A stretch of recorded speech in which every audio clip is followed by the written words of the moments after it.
Good afternoon. We'll jump right in. I've got a couple of brief announcements. Today at 5:45 p.m., the White House will hold a background briefing for reporters regarding the administration's Iran strategy. Then at 12:45 tomorrow, the president will deliver remarks announcing the strategy to the country. Further details on both of those events will be forthcoming.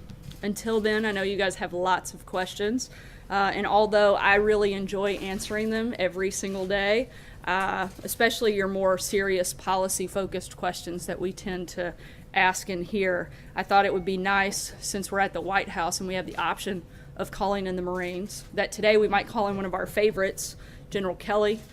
So with that, I'm going to turn it over to the Chief of Staff and let him make some opening comments and answer your questions today. And after he concludes, of course, our team will be around later this afternoon to answer any further questions. Thanks, guys. Well, good afternoon. Great to be here. A couple of comments, I guess, and then open it up for Q&A. I would have to tell you that coming into the job as the Chief of Staff, I had decided to not do too much with the press until I got my feet on the ground and figured out what base I was on any given day. Prior to this, when I was at DHS and certainly as a Marine general officer, interacted with the press a great deal. But coming into this job, I really needed to get to know the lay of the land. I have done, I think, 3 off the records. The first one of which was, of course, violated. But thank you for all of you that didn't violate the trust from those off the record periods. I would just offer to you that although I read it all the time, pretty consistently, I'm not quitting today. I don't believe, and I just talked to the president, I don't think I'm being fired today. And I am not so frustrated in this job that I'm thinking of leaving. I would tell you, this is the hardest job I've ever had. This is, in my view, the most important job I ever had. I would offer, though, it is not the best job I ever had. Best job I ever had, as I've said many times, is when I was an enlisted Marine sergeant infantryman. That was the best job I ever had.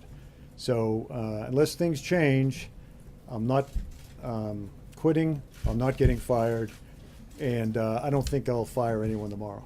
So with that, John. General Kelly, if I could, you said you're not so frustrated that you're thinking of leaving, but are you frustrated? No, I'm not frustrated. This is really, really hard work, running the United States of America. I don't run it, but I'm working for someone who is dedicated to serving the country in the way that he's talked about for a number of years. There are incredible challenges. Economic challenges, healthcare challenges, all of that, obviously international challenges that have to be dealt with. I don't mean any criticism to Mr. Trump's predecessors, but there was an awful lot of things that were, in my view, kicked down the road that have come home to roost pretty much right now that have to be dealt with. This is hard work, John. And my only frustration, with all due respect to everyone in the room, is when I come to work in the morning and read about things I allegedly said or things that Mr. Trump allegedly said or people who were going to be fired or whatever, and it's just not true. That's my frustration. I mean no disrespect to y'all. I don't know all the names, so you. I appreciate that, and thank you for coming out here today. We hope to see you more often. Let's go to one of the hard things that is facing you right now, the situation in Puerto Rico. And since you're here to speak for the president, let's talk about his tweet this morning. Does President Trump believe that the people of Puerto Rico are American citizens who deserve the same access to federal aid as the people who live in Texas and Florida? Yes. What is his tweet about then? Which tweet? The tweet where he says that we can't be in Puerto Rico forever.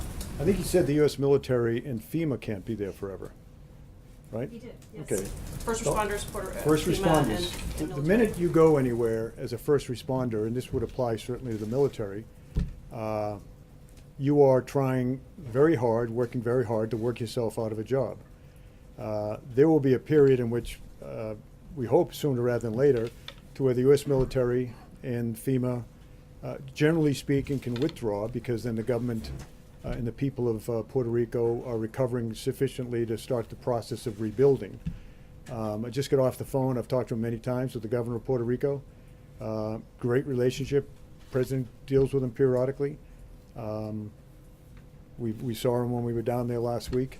So, you know, this country, our country, will stand with those American citizens in Puerto Rico until the job is done. But the tweet about FEMA and DOD, read military, is exactly accurate. They're not going to be there forever. And the whole point is to start to work yourself out of a job and then transition to the rebuilding process. Yes, sir. Okay, I'm Dr. Anthony Harper with the Intermountain Christian News and Christian Newspaper Association, and in light of the president in support of pulling out of UNESCO, what would the president's response, to UNRWA defunding, which is a UN agency that has been in the schools specifically inciting kids to violence against the Jews, and our tax dollars going into that? Do you have any statement about, in light of UNESCO pulling out, about UNRWA? No, I mean, I'm not as familiar probably as I should be with it. I would just offer that the responsible way to look at any program, and certainly when I went to DHS, and I did this in Iraq and other places I've been, when we're expending U.S. taxpayer money, we should look at every program and decide whether it is being successful. If it's not being successful, then change it so it can be successful, or sometimes you just say it's not going to work. Go ahead. Follow-up to that would be, the Prime Minister just came out today, there was a release, the government press office in Israel. Prime Minister welcomed the withdrawal from UNESCO, and I had met with the Prime Minister of Israel in May about the UNRWA issue. He's very concerned. He made a statement in Jerusalem Post not too long ago in denouncing UNRWA, so I thought it would be... No, I'd have to get more familiar, sorry. General Kelly, Margaret Brennan. Yes, thank you very much for coming out and doing this. You've focused a lot on process and establishing processes here at the White House. I'm wondering if you can explain. Is this the iron hand that I brought to the staff? No, but did you? I mean, is that how you see it? You don't see that you have an iron hand? Just put some organization to it. Well, can you Put a explain? smile on my face. Although you guys with the cameras always catch me when I'm thinking hard, and it looks like I'm frustrated and mad. Yeah, what is your frustrated face? But back to the question. Can you explain what the process was with this Pakistan raid, what the president's involvement was, how you sort of, Pakistan raid? the Pakistan raid to release these Americans who, Caitlin Coleman and her family? Oh, no, the level, Okay, good, yeah. the level of the president's involvement and awareness and. No, I think we have, roughly 20. In fact, about, with 4 of them, the 3 children, of course, being U.S. citizens and the mother, we've now reduced, and I'm not making a joke here, but we've now reduced the number of hostages by almost a third. But that's not to take away from all of unfortunate people that are still being held hostage. I'll use the term partners in Pakistan. We've been watching for the family. What can I say? I'm not making up a lie here. I'm just staying within the classification. Let me just say the Pakistanis, great partners in this regard that they are, and I think there's been a change. Hopefully there'll be a change in the cooperative relationship between the United States and Pakistan. But the good news is the Pakistani officials got custody of the American citizens, 4 American citizens, 3 children, 1 adult female, and then of course the husband is a Canadian citizen. Took them into custody, held them held them. We had arrangements to transport them back to the United States or to Canada, any way they wanted to go. Medical treatment along the way. A lot of this, of course, would be psychological treatment. They've been essentially living in a hole for 5 years. I mean, that's the kind of people we're dealing with over there. Luckily, and thank God that the Pakistani officials have took them into custody, so to speak, from the forces of evil in that part of the world. And they're being cared for now as we speak. Can you speak though about the president's role in that? As a flag rank officer, gentleman with knowledge of world affairs, certainly you know the quote from Prime Minister Macmillan, events, events, events. What are the events that keep you, let's say, concerned, awake at night, in terms of global affairs? Well, you know, I mean, they're the big ones, and actually, we get a nuclear threat from North Korea, a possible nuclear threat in time by the Iranians. You know, probably the biggest threat, the biggest concern, and it's not an immediate concern, if this continues in North Korea, if eventually other countries, I'll let it go at that, become nuclear powers. Obviously, we already have some out there. There'll be a real impetus for a lot of countries to develop or buy nuclear weapons. You know, I would tell you this, in spite of what someone reported the other day about President, and I don't think he'd mind my sharing this, what he's said to me many, many times, and to the group oftentimes. I hear him most say about nuclear weapons that wouldn't be great if we could get rid of them all, as opposed to we need 10 times more. So even more than when he references the maintenance of nuclear weapons, modernization, that doesn't mean increase in numbers. I hear him say talk more about, wouldn't it be great? How could we get rid of nuclear weapons? So not a lot keeps him up at night. I mean, the good news is out there we have a great State Department doing the diplomacy thing night and day. As Jim Mattis and I have many, many times said when we were in uniform, if we don't fund the State Department properly, buy us more bullets.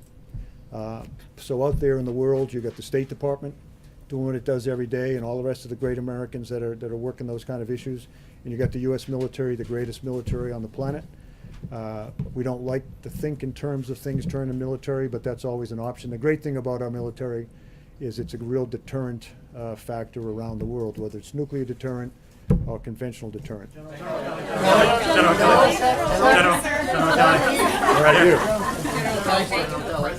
Just to get back to a thing that happened a couple of days ago.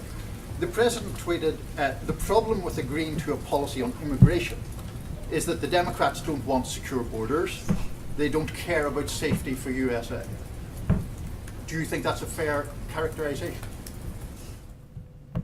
How I would put it is that there's an element within, first of all, let me step back and say, I believe that honest men and women can disagree on anything politically or otherwise. The one thing I draw a little bit of a line to is on the security of the nation.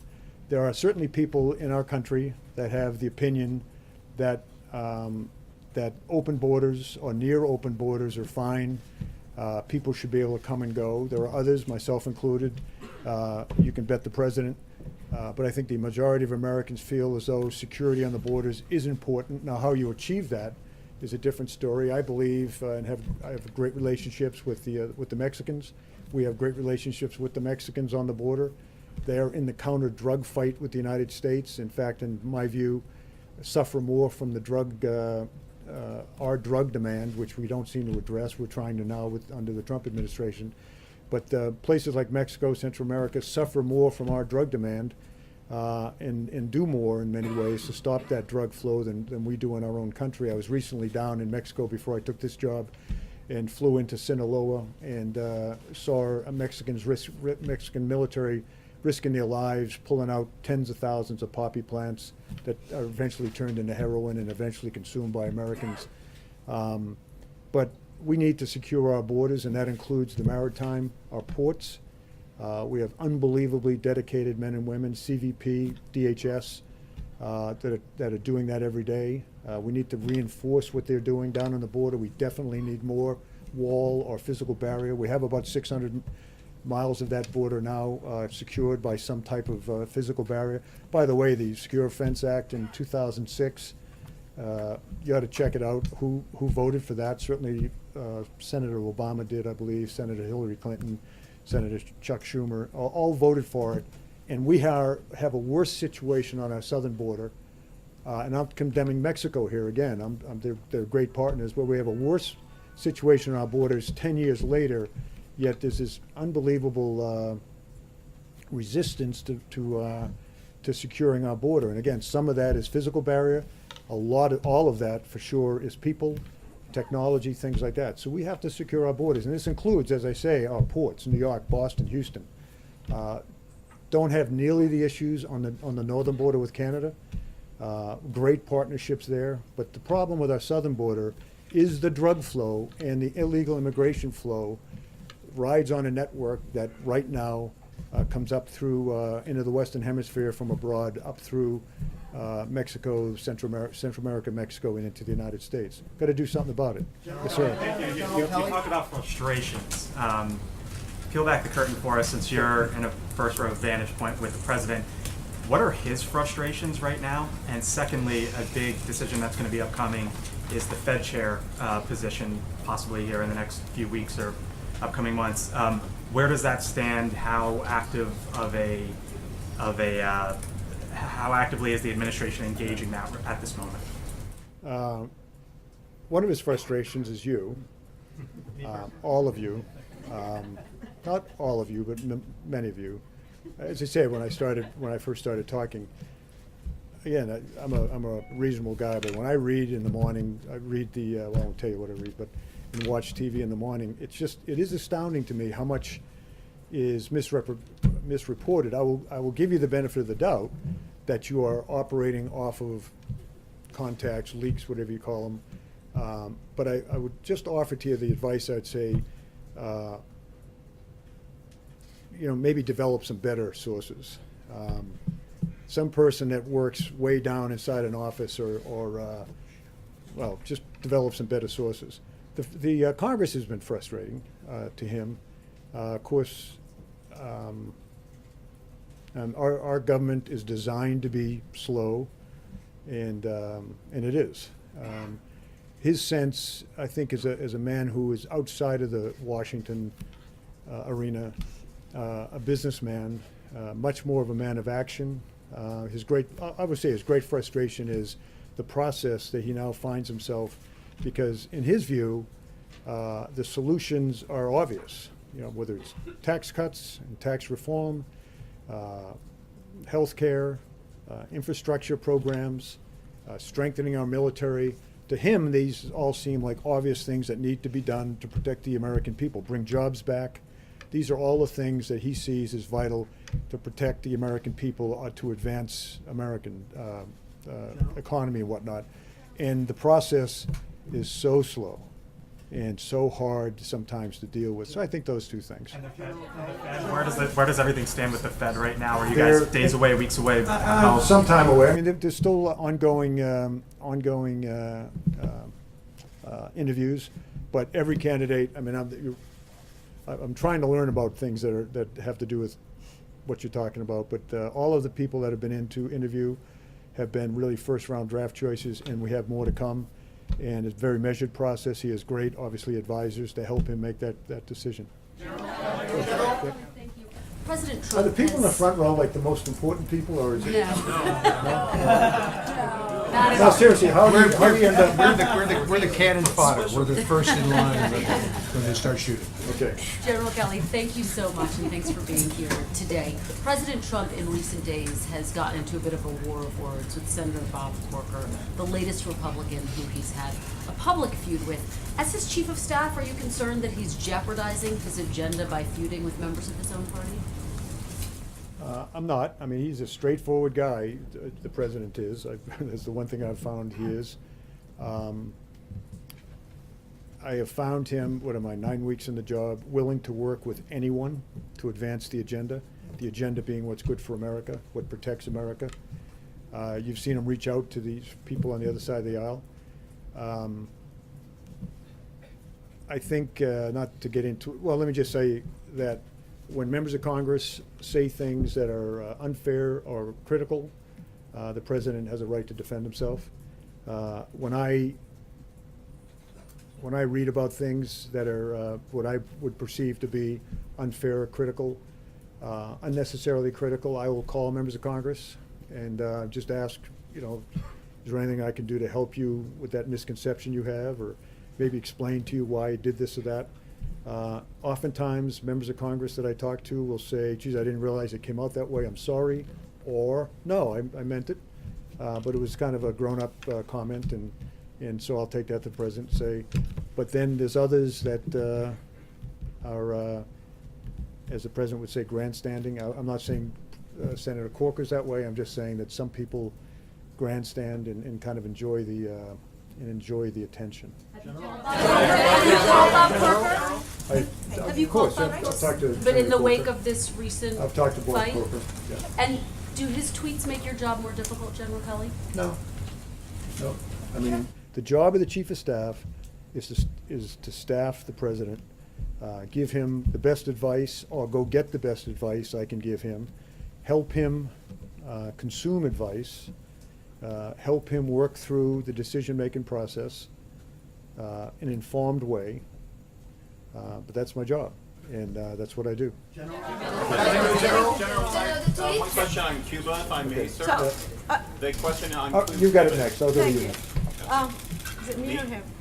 Does the president believe that the Cuban government is directly responsible for these attacks on Americans?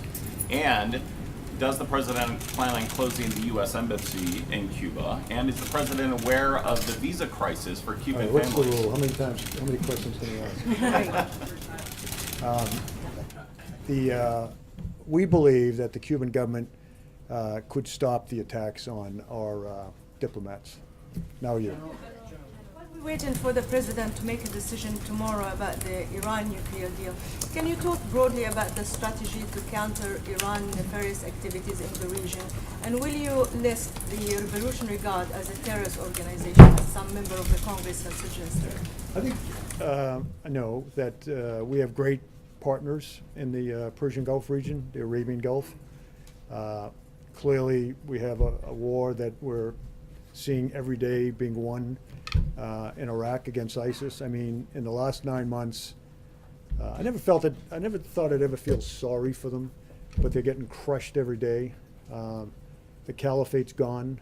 We see them trying to escape from Iraq and get into Europe and places like that, which should cause Europeans much concern. But back on your question about Iran, the partners in the region we're very close with, great relationships with. We're out there. We have footprints on the ground, naval and air forces there, to just demonstrate our resolve, our friendship, and to try to deter anything that any country out there may do. So that's the approach we're taking to Iran right now. Clearly, the president has he's deep in thought, to say the least, about way ahead in Iran. And once again, he's not the only one that thinks that maybe the deal that was struck under the previous administration is a deal that, in the long term, even in the medium and long term, will protect America. Go ahead. Thank you, General. Go. I wanted to ask you about the effort to repeal and replace Obamacare. As we saw just a few moments ago, the president signed an executive order that he says will bring more choices for Americans, will lower premiums for Americans as well. It's October the 12th. He's been in office since January the 20th. Is there any particular reason why he didn't sign this executive order his first week in office? What's taken him so long? And my other question, if I may, General, the other question is very important. Do you blame Senator McConnell, the leader of the Senate, for the failure to repeal and replace Obamacare? On the first question, and I came in late to all of this, but the idea was, and it is a great question, all of what was in that executive order today, there was a sense that had the big bill passed, all of that would have been taken care of. So since the big bill didn't pass, and we probably won't have a health care bill until, say, the spring, this was a way to take care of as many Americans as he could legally with an executive order. As far as the second question goes, the Congress is an extremely complicated. It's designed to be an extremely complicated, slow-moving part of our government. I have nothing but respect for members of Congress and the staffs that work so hard for them.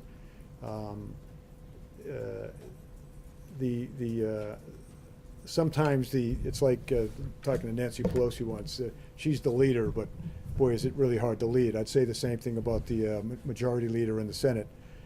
There are 100 or whatever, 100 members of Congress that look to their states, have their own political baggage to deal with, and they're not always reliable on every vote to vote the way that the president or Mitch McConnell wants to vote. So that's good. One more. He's the lucky one. Thank you very much, sir. First of all, congratulations. On what?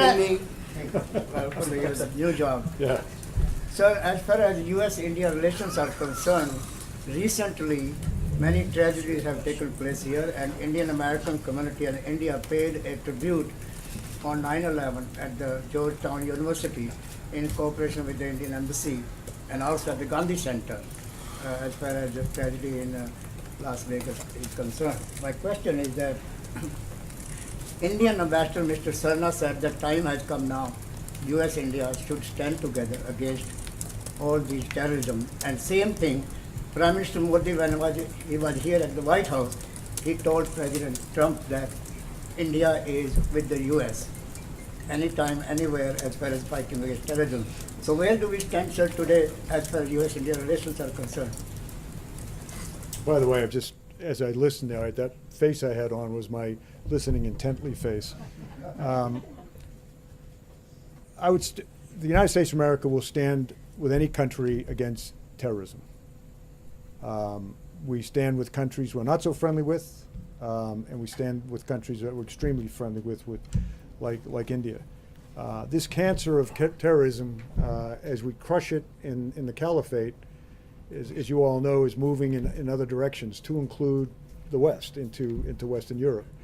But the northern part of Africa is suffering terribly, and it will grow there. As it moves south in Africa, it's moving out into is already in South Asia. Very, very dangerous. I went to a very, very good conference that King Abdullah of Jordan invited me to, the Huckabee initiative, where he had all of the Southeast Asia countries represented, particularly the big Muslim countries, to include the Philippines. They have many, many Muslims, as you all know, in the southern part of the country.